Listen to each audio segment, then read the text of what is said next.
So we're going to talk about and or short circuiting and DeMorgans law in this video. Ands allow you to check for things like 4 is greater than, less than, x is less than 6. So to translate that into an and or scenario, if we do if x is greater than 4 and x is less than 6.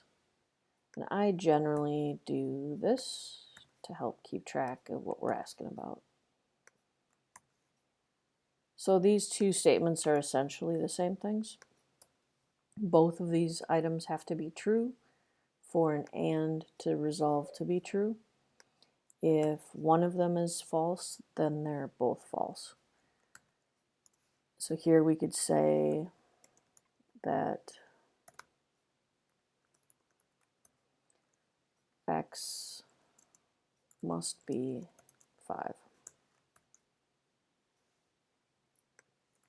Because if it's greater than 4 and less than 6, it's got to be 5. It's an integer.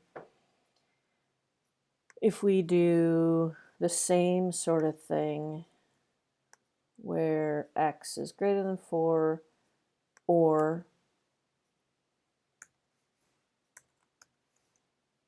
x is less than 6, so it's greater than 4 or it's less than 6,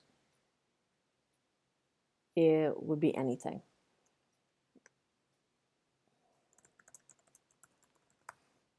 Because if this is true, the whole thing is true. If this is true, the whole thing is true. So in this scenario, the or doesn't help us at all. And when you think about order of operations, you always do this part first and then resolve. So this is really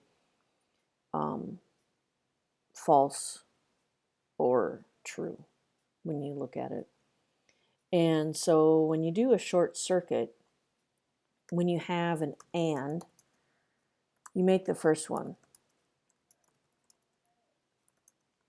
true, false. So that when you're looking at this, short circuiting helps when you're doing a complex program and one of these items is oftentimes true or oftentimes false. So in an and statement, if you do the first one as false, then it doesn't have to evaluate the second one, because once in an and statement, if it's false, the whole thing is false. Whereas in an or statement, you make the first one true. Because in an and statement, if this is true, the whole thing is true. So now we're done. So that's called short circuiting. It's a good programming practice. It shows a level of sophistication in the knowledge of what you're programming and how you're programming it. It will be a question on the AP exam. So you need to know what short circuiting is. So if it doesn't make sense right now, talk it over with somebody and talk about how can we make this more efficient by making the first one false, then the whole thing is false. Or we make this one more efficient by making the first one true, so the whole thing is true. So talk that out if it's still a kind of a gray area for you. DeMorgans law is another AP topic.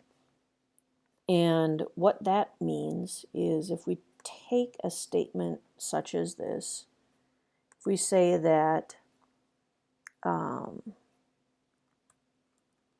not true and false. So if you have an and a not around the whole thing, that translates into, like when you push the not into, it gives you false or, so it changes each of these, false or true.